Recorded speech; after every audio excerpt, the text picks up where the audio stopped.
Once upon a time, if a cartoon existed, it would usually end up having a video game or several games utilizing the IP, be it simple, compacted adaptations of the source material, a little cash grab side game involving kart racing or arena fighting, or something completely original and standalone from the existing story. Channels like Cartoon Network and Nickelodeon would typically hire a company like High Voltage Software or THQ respectively to develop their game, while Big Dog Disney had its own studio, Walt Disney Computer Software, Disney Interactive, Buena Vista Interactive, then Buena Vista Games, and finally settling on Disney Interactive Studios as its final name that published along with developing many of the Disney-related games. Disney Interactive Studios had developed games starting in the 80s up until going defunct in 2016, with its most successful titles either developed or published being Aladdin, The Lion King, the Disney Infinity games, and the Kingdom Hearts series. Apart from what was just mentioned, Disney Interactive's name or some form of it has been slapped onto over 200 other games, most of them not being very good and a decent amount of them ending up just being pretty adequate and worth being cash grabbed. Aladdin and Nasira's Revenge sits on the line between being a mediocre game or a somewhat quality one. Before you even reach the title screen, you're presented with a cutscene that sets up the plot of the game. A polygonal mess of a woman is talking to an astral projection of Jafar, the OG big bad of Aladdin. Turns out that she's his never before mentioned sister, Nasira. Just like her ultra evil big brother, Nasira seeks to take over Agrabah and also bring Jafar back from the dead. At first, she seems like a generic wannabe of her brother, and to an extent she is. But as you progress through the story, Nasira shows that she is much more capable of destruction and being more ruthless than Jafar could ever be. Even if she does a few things that seem like a callback to Jafar's role in the original movie, she manages to stand out as a real, no-nonsense, and pretty threatening character. As far as the plot goes, Nasira and her motives is about as deep as it gets. Expect a typical good guy gets caught in bad guy trap, people are kidnapped, save people, beat bad guy. The story is told through fully voiced cutscenes that are shown after every 3 or 4 levels. The game manages to have all of the original voice actors that we all know and love, except for Robin Williams as Genie, of course.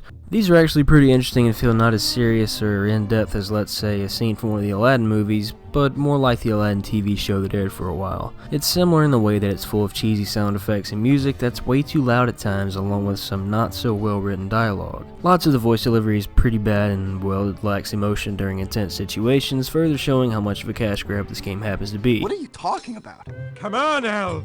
Open your eyes and smell the hummus! You rescued me, Aladdin, thank you! What? You! But hey, at least there are some callbacks to the original film, like Abu causing the Cave of Wonders to go apeshit, or the main antagonist acting as a helping figure. You'd think that since this game has more of a standalone story from the rest of the Aladdin continuity, it would be a bit more extreme and in-depth from a narrative point of view, so it could possibly do well enough to warrant a sequel. Nah, nobody gave a shit.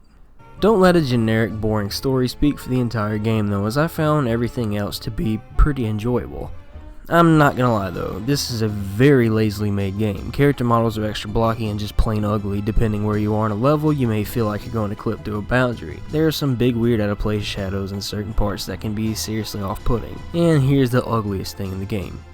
I won't even say anything else about that. Level music is catchy and pleasant to hear, but it's horribly looped and you'll occasionally be left with just a weird silence for a few seconds multiple times per level.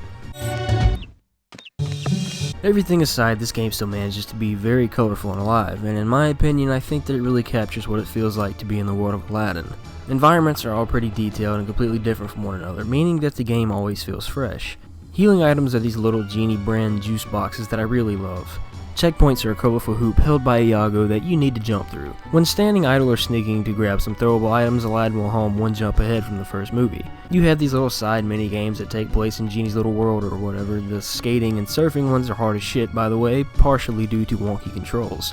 The pie throwing one is incredibly easy once you've gotten used to the throwing mechanic. You'll need to lead your throws, and for some reason you need to aim a tad lower than your target in order for a hit to be guaranteed. The aiming sensitivity is also entirely too high, meaning that you'll more than likely have to slightly nudge the analog stick in whatever direction you need so you don't end up looking at the other side of the area. Sadly, you'll be throwing more than just pies in the actual game, as throwing apples and even daggers during the Egyptian levels will be used to solve the occasional puzzle or stun certain enemy types. Speaking of enemy types, they're surprisingly varied in this game. You have the guards of Agrabah, wildlife such as spiders and crocodiles, zombie-looking otherworldly dead people, snake people, and my favorite, the Egyptian enemies like the mummies. Combat against these foes plays a pretty large role in the game, which is odd because Aladdin has never quite been one for fighting. Gotta make the game more appealing, I guess. Don't really expect fighting to be difficult in any way here, this is a kid's game after all. All you are armed with is a sword that has a 3-hit combo and a blocking ability. Enemies typically go down really quickly, usually in 1 hit after you block their attack. Later in the game they get a little tougher and take about 3 hits, but there's still nothing serious. As simple as it is though, fighting can get pretty annoying.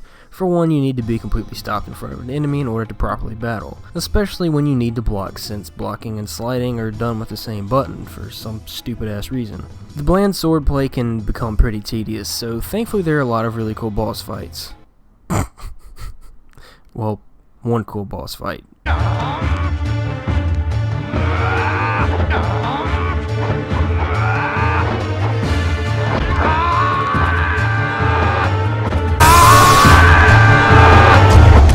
The first one.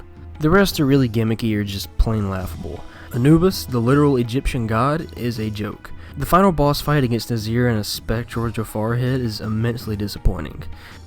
Oh, wow, she's dead that quick. I hit Jafar in his hat jewel to finish him and he drains like a turd being flushed. When you aren't slicing and dicing some major ass, you'll be stressed to the point of your heart shitting itself due to some really tight controls when platforming. Running, jumping, climbing, swinging, and pushing through some interestingly designed levels can be a real blast when you aren't feeling like you're constantly in danger of either not making a jump, over jumping a platform, or even sticking a jump but accidentally falling over the edge when trying to gather yourself. A few of Aladdin's levels are actually really fun, like the Cave of Wonders and the puzzle-oriented Egyptian ones. Everything else can only be as fun as you let it, but the last few stages in Nasira's lair feel really uninspired, so be prepared to kinda rush through those. The Prince Ali theme being remixed here does kick ass though. Did I forget to mention the special levels? Just when you think you'll be going into the next jumpathon, you can be surprised by a few carpet riding segments that control like someone wiped their ass with carpet steering parts, or a couple of actually well done levels as Abu, who is abnormally large looking and controls even better than Aladdin. Let's not forget Princess Jasmine's singular jar sneaking level where you need to bounce around and hide from the dumbest smart guards I've ever seen. Actually, let's. And stay out!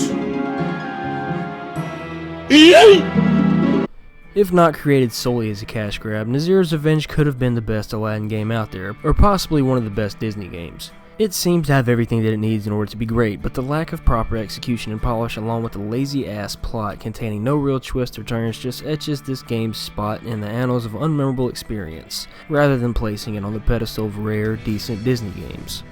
Thank you all so much for watching. If any of this interested you, feel free to leave a like, and if you want to see more, consider subscribing and staying tuned. I appreciate all of you, and as always, until next time.